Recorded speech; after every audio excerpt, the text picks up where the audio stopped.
কেমন হইল তারেক রহমানের মন্ত্রিসভা? আমি প্রফেসর ইউনূসের উপদেষ্টা পরিষদ হওয়ার পরে একটা এপিসোড করেছিলাম, কেমন হইল প্রফেসর ইউনূসের উপদেষ্টা পরিষদ। সত্য কথা বলতে আমাদের সকলেরই একটা প্রত্যাশা ছিল, একটা বিপ্লবী সরকার হবে, প্রফেসর ইউনূসের জোশ সরকার, সেটা হয়েছিল না। যাই হোক, তারেক রহমানের মন্ত্রিসভা নিয়ে আমার কোনো উৎসাহ ছিল না। তারপরও একসাথে রাজনীতি করার কারণে কিছু ঘনিষ্ঠ মানুষের মন্ত্রিসভা আছে, ওনারা এখন বেশিরভাগই যোগাযোগ করেন না। আমি তাদের নাম বললে তাদের বিপদ বাড়াইতে চাই না, আমি তাদের সাফল্য কামনা করি। এই মন্ত্রিসভায় সবার আমল নামা জানা নাই, তবে এটা একটা ইনক্লুসিভ মন্ত্রিসভা হয়েছে। ইনক্লুসিভ মানে রংধনু না, না না না না না, রংধনু না, মানে সবাই নিয়া। এখানে বিএনপি আছে, গণ অধিকার পরিষদ আছে, গণসংহতি আছে, আবার নিরপেক্ষরাও আছে। যেমন ডক্টর জাহিদ নিরপেক্ষ রাজনৈতিক বিশ্লেষক, সেও বিএনপি সরকারে আছে, তো নিরপেক্ষদেরকেও নিছে। সরকারও আছে, যেমন অ্যাটর্নি জেনারেল, আবার গুপ্তও আছে। গুপ্ত গুপ্ত কে গুপ্ত জানেন? জানেন না? হ্যাঁ শুনেন। আপনার সরকারে একজন বিদেশি নাগরিককে আপনি জাতীয় নিরাপত্তা উপদেষ্টা করেছেন। আপনার কি সেই আক্কেল জ্ঞান নাই? একজন বিদেশি নাগরিকের কাছে এই দেশের সেনাবাহিনী নিরাপত্তা সংক্রান্ত রিপোর্ট প্রদান করবে কিভাবে ভাবলেন? খলিলুর রহমান সাহেব কোন রাজপথে মিছিলে ছিলেন? আপনারা কি দেখেছেন খলিলুর রহমানকে কোনদিন বাংলাদেশের রাজনৈতিক অঙ্গনে গণতন্ত্রের জন্য, ভোটাধিকারের জন্য, মানুষের সেবার জন্য এগিয়ে এসেছেন? সেই জাতীয় নিরাপত্তা উপদেষ্টাকে আপনি বিদায় করুন। সেই জাতীয় নিরাপত্তা উপদেষ্টা হয় নিজে পদত্যাগ করবে, না হয় আপনি তাকে বিদায় করবেন। এই দেশের নিরাপত্তা সংক্রান্ত কোন জাতীয় দায়িত্ব বিদেশি নাগরিকের হাতে থাকতে পারে না। Wake up to reality. Khalilur Rahman তিনি টেকনোক্র্যাট কোটায় মন্ত্রিত্ব পেয়েছেন। এই অন্তর্বর্তী সরকারের সময় যিনি দায়িত্বে ছিলেন, এটি অনেকের কাছেই একটু খটকা লাগার বিষয় ছিল, অথবা সারপ্রাইজ হয়েছেন অনেকেই। বিএনপি এনসিপি করতো যে কিংস পার্টি, আর প্রফেসর ইউনূসের সরকারের স্বরাষ্ট্র সচিব তারেক রহমানের মন্ত্রী পরিষদ সচিব, প্রফেসর ইউনূসের অ্যাটর্নি জেনারেল তারেক রহমানের আইন মন্ত্রী, প্রফেসর ইউনূসের নিরাপত্তা উপদেষ্টা তারেক রহমানের পররাষ্ট্রমন্ত্রী। তারপরে এনসিপি কিংস পার্টি। তো বিএনপির সমর্থকেরা নারী নেতৃত্ব নিয়ে কান তো ঝালাপালা করে দিছিল, মনে আছে না? কেন জামাত নারী ক্যান্ডিডেট দিল না, কিন্তু বিএনপি নারী মন্ত্রণালয়কে দিল একজন পুরুষকে। হ্যাঁ, বুঝেছাও, মন্ত্রী একজন আর প্রতিমন্ত্রী দুইজন, মোট তিনজন। সংখ্যালঘু সম্প্রদায় থেকে দুইজন, তা আবার একজন পার্বত্য চট্টগ্রাম থেকে। ওইটা পার্বত্য চট্টগ্রাম বিষয়ক মন্ত্রণালয়, ওইখানে পার্বত্য চট্টগ্রাম থেকেই একজন মন্ত্রী থাকে। তো হিন্দুরা তো ভোট দিলেন, আপনাদের মন্ত্রী কইয়া দা ফ্রি ফ্রি সার্ভিস আর কত দিবেন? গয়েশ্বর বাবু হেভি সেটিছে মন্ত্রী হইতে না পাইয়া, দেখেন সেটা তো চলে যেতেছে, দেখেছেন?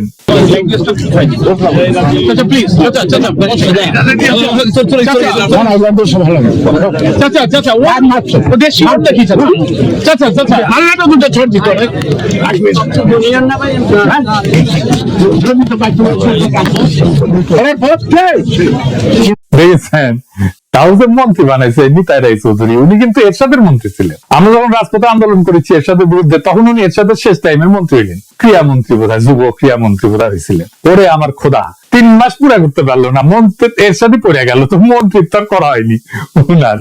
আমি ইয়ারুপসি করিচ্ছি আর কি, যে সুপ্রুর কাছে শপথ দিছে, আল্লাহ মাফ করে দাও, সুপ্রুর রেকর্ড করা ভালো না, চাইনিজ মালের গ্যারান্টি আছে, সুপ্রুর কাছে শপথ নেওয়ার সরকারের কোনো গ্যারান্টি নাই। হাসিনা 7 মাস টিকেছে, প্রফেসর ইউনূস 1.5 বছর, দেখা যাক তারেক রহমানের সরকার কয়দিন টিকে। আমার একজন কইছে যে প্রফেসর ইউনূসের সরকার ছিল ইন্টারিম, আর তারেক রহমানের সরকার হইতেছে ট্রানজিশনাল। মানে অনেকেই কইতেছে এটা বেশি দিন থাকবে না, মানে কইতেছে এই সরকারের মেয়াদ পূরণ করার আগে কোলাপস করবে, ধপাস করে পড়বে দুঃশাসনের জন্য। ক্ষমতা আসার আগে যে জুলুম শুরু করছে, সেটা কথা আর কি বলবো। তারেক রহমান ইচ্ছা করে কোনো বার্তা দিতেছেন না, কর্মী পর্যায়ে শয়ে শয়ে বাড়িতে আগুন দেওয়া হইতেছে, মারধর করা হইতেছে, লুটপাট করা হইতেছে, দোকান বসতবাড়ি ভাঙচুর করা হইতেছে, খুন করা হইতেছে, এমনকি ধর্ষণ করা হইতেছে। সেটা আবার চাপাও দিতেছে তারেক রহমানের চাকর বাকর যে সাংবাদিক গুলো আছে, সেগুলা কোনো স্যাট নাই তারেক রহমানের। উনি সম্প্রীতি দেখাইতে যাইতেছেন, বিরোধী দলের নেতাদের বাসায়, নাইদের বাসায় যাইতেছেন, শফিক সাহেবের বাসায় যাইতেছেন, কিন্তু কর্মীরা যে জুলুম করতেছে অন্য দলের উপরে, সেটার ব্যাপারে কোনো দুঃখের। জামাত এনসিপির বাইরা, আপনাদের বলি, জুলুম কলে চলবে আপনাদের উপরে, এটাই উনার প্ল্যানের অংশ। জুলাইয়ের সাথে যুদ্ধ উনার প্ল্যানের অংশ। আপনি বিএনপি আলাদার আলাপগুলো দেখেন, আমার আর ইলিয়াসের সোশ্যাল মিডিয়া ইউটিউব বন্ধ করে দিবে, হাদির কবর উড়াই দিবে, আমাদের ধরে নিয়ে গিয়ে বিচার করবে। যে সবচেয়ে ভদ্রভাবে কথা বলতেছে বিএনপি, সেও বলতেছে অনেক হয়েছে, এবার থামেন, দেশটাকে শান্তি দেন, চুপ থাকেন। চুপ করানো হইতেছে সবচেয়ে ভদ্র অ্যাপ্রোচ তাদের। মানে একটা সরকার, একটা রাজনৈতিক দল, তার কোনো বিরোধিতা থাকবে না। আমরা কোনো কথা বলবো না, যেহেতু আমরা সরকার বিরোধী, তাই আমাদের কথা বলার কোনো অধিকার নেই, আমরা চুপ থাকতে হবে, কারণ দেশে এখন শান্তি দরকার। এটা তারা সহ্য করবে না। শেরপুরে মাওলানা রেজাউল করিমকে খুন করছিল না বিএনপি, আজকে বিএনপির নেতা কর্মীরা ওই ঘটনায় জামাতের 122 জন সহ অজ্ঞাতনামা 300 থেকে 40 জনের নামে মামলা করেছে। চিন্তা করেন কি তামাশা! মানে আপনার সহকর্মীদের মারবে, আপনার সহযোদ্ধারে মারবে এবং আপনার নামে মামলা দিবে। দেখেন একজন লিখতেছে বিএনপির সমালোচনা করার জন্য পাড়ার বিএনপি নেতা ডেকে নিয়ে কইতেছে গুলি করে দিবে, গুলি করে দিবে। আওয়ামী লীগ কোনোদিন এই কাজ করে নাই, দেখেছেন? তারেক রহমানের নিয়ে কোনো কথা বলা যাবে না। পুলিশ আবার আগের অবস্থা ফিরে আসিছে, দেখেন অ্যারেস্ট করবি, দেখেন পুলিশের রোয়ান। আপনি কি করেন? আপনি শুনেন, দেখি ভাই, কি করেন আপনি? দেখি আপনার আইডি কার্ড বের করেন। দাঁড়ান ভাই, দাঁড়ান, দাঁড়ান। কি বলছেন? আমি বলছি যে ভাই রাস্তায় যান, আপনারা কি জানেন কিনা এই বিষয়টা আমি বলছি। হ্যাঁ, তারপরে কি বলছেন? তারেক রহমান বিষয়ে কোনো কথা বলছেন? আমি যদি তারেক রহমান তাহলে আপনারা এই হতেন না, কেয়ার করতেন না।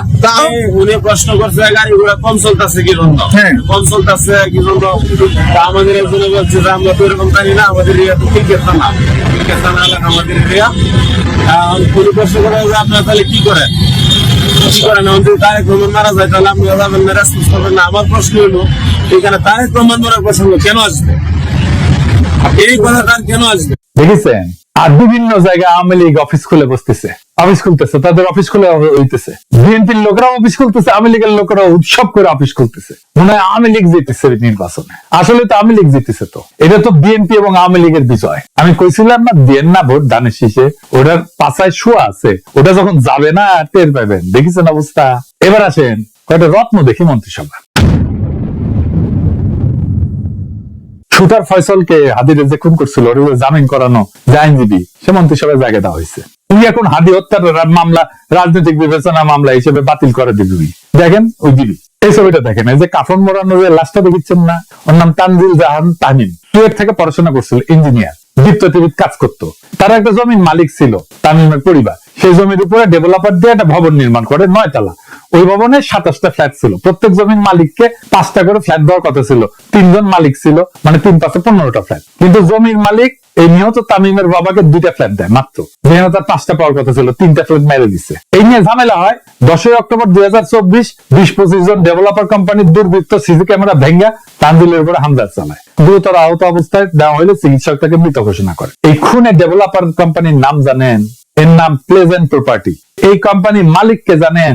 শেখ রবিউল আলম রবি। তামিম হত্যার 3 নম্বর আসামি ধানের শীষ প্রতীকে ঢাকা 10 থেকে এমপি নির্বাচিত হয়েছে এবং আজকে থেকে সড়ক পরিবহন সেতু মন্ত্রণালয়, রেলপথ মন্ত্রণালয়, নৌ পরিবহন মন্ত্রণালয়ের দায়িত্ব দিচ্ছে তারেক রহমান। দেখেছেন? ট্রেনে রিপ্লাই পোস্ট দিছিল, ওয়াকারে তোত বালক। দেখেন, পরে আবার মাল পানি খেয়ে মুছে দিচ্ছে, খুঁজেই পাবেন না লেখা। প্রফেসর ইউনূসের জামানায় কত যে ধান্দা করেছে, ওই তারই হত্যা নাই, কত যে মাল কামাইছে। যাই হোক, শহীদ প্রেসিডেন্ট জিয়াউর রহমানের খুনি জেনারেল এরশাদের পুরা সময় জুড়ে যে বাটপাট্টা উপপ্রধানমন্ত্রী ছিল, চক্ষু বিশেষজ্ঞ ডাক্তার এম এ মতিন, তার পোলা মুহিত হয়েছে তারেক রহমানের প্রতিমন্ত্রী। সে কিন্তু আবার ব্রিটিশ সিটিজেন। এই যে দেখেন তার ইমিগ্রেশন রেকর্ড, বাংলাদেশের এয়ারপোর্টে সেখানে জলজল করতেছে ব্রিটিশ নাগরিক লেখা, বাংলাদেশের রেকর্ড। ওই ব্রিটিশ পাসপোর্ট নিয়ে 18 জানুয়ারি বাংলাদেশে পা রাখছিল। তারপরে মনোনয়নপত্র জমা দেয়। তারপরে যখন দ্বৈত নাগরিকত্বের প্রশ্ন আসলো, উই কইল যে কখনোই আমি দ্বৈত নাগরিক ছিলাম না, আমি কখনোই অন্য দেশের নাগরিক ছিলাম না। নির্বাচনের পরে মন্ত্রী হিসাবে শপথ নিল, আলহামদুলিল্লাহ। তো এই মুহিত কিন্তু ডাক্তার, ঢাকা মেডিকেলে পড়েছিল, হাঙ্গারে বছর 4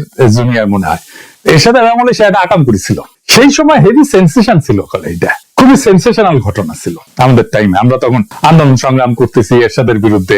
বাপি সাহেবিয়ার বলে এক তরুণ সরাকার ছিল, ওই পাড়ায় রাস্তার মধ্যে সাইকেল চালাইতেছিল বাপি, আর রাস্তাটা নিজের মনে করে দ্রুত বেগে গাড়ি চালাইতেছিল এরশাদ আমলের সেই মন্ত্রী মতিন সাহেবের ছেলে এই মুহিতের গাড়ির ধাক্কায় ছিটকা পড়ছিল বাপি। দাদা মেরুদণ্ডের হাড় ভেঙে যায়, প্যারালাইসিস হয়ে পড়ে থাকে, বিছানায় পড়ে থাকে, অবর্ণনীয় কষ্টে ভুগছে বাপি শাহরিয়ার। বিচার পায় নাই, চিকিৎসাও পায় নাই। তো পরিবারের মুখাপেক্ষী হইয়া একটা তরুণ কতদিন বেঁচে থাকতে পারে বলেন? সে দুঃখে আর গ্লানিতে পরিবারের বোঝা হইয়া থাকতে না চাইয়া অভিমানে আত্মহত্যা করছিল।